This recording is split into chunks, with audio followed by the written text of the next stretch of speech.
fort un coup d'œil, Michel, au taux d'occupation actuellement dans la région de Montréal.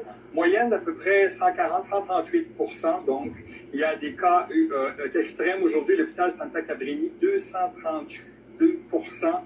L'hôpital qu'on va visiter ce soir ensemble, l'hôpital Notre-Dame, 149 %.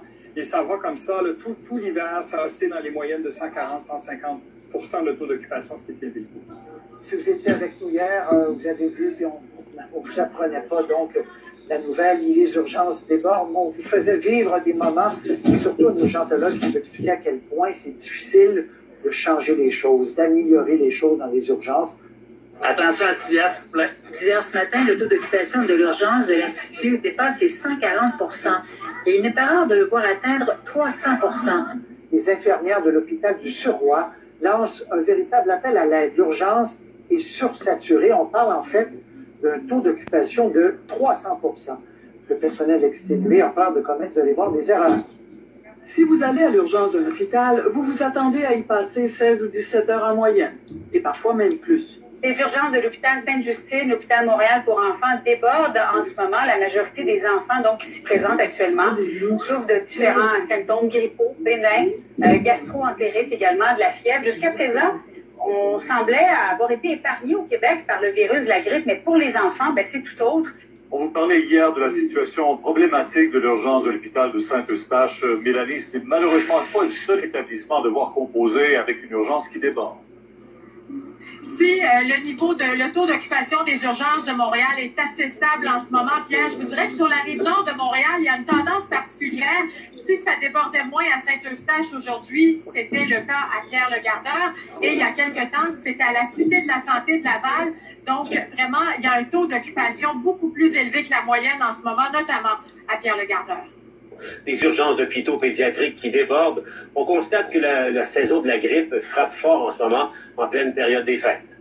Ah non, en ce moment, je ne sais pas. Je suis bronchite asthmatique, mais là, est-ce que c'est une grippe ou c'est les bronches? Le docteur Catherine Martineau voit beaucoup de cas semblables ces jours-ci, dont des patients affectés par la grippe. On commence à en voir de plus en plus des cas d'infection respiratoire, autant chez les enfants que chez les personnes plus âgées, la fièvre, la toux. À Montréal, la santé publique rapporte 19 éclosions de grippe et des symptômes d'allure grippale depuis septembre. Actuellement, des dizaines de patients sont en isolement. La majorité des éclosions sont en CHSLD. On a eu 3 centres hospitaliers qui ont eu des éclosions d'influenza. Maintenant, les cas de grippe sont nombreux ces temps-ci au Québec. Les urgences des hôpitaux en souffrent. D'ailleurs, c'est à l'hôpital Maisonneuve-Rosemont où je retrouve Harold Gagné, où l'urgence est débordée. Et d'ailleurs, ça risque de se détériorer au cours des prochaines heures encore. Pierre, il y a eu énormément d'achalandage ici à l'hôpital Maisonneuve-Rosemont où je me trouve ce soir. Comme vous l'avez dit, ça risque d'augmenter parce qu'on n'est pas rendu au pic de la grippe. Il y a également beaucoup de virus respiratoires. On conseille aux gens de se rendre dans les CLSC et les cliniques médicales. Le taux d'occupation des civières est de 282 % à l'hôpital du Surroi de Valleyfield. Anna-la-Berge, 230 %. Hôpital général juif, 223 %. Centre hospitalier régional de la Nodière, 203 % et Maisonneuve-Rosemont, 150 %. Les urgences de la province débordent. La grande région de Montréal est fortement touchée.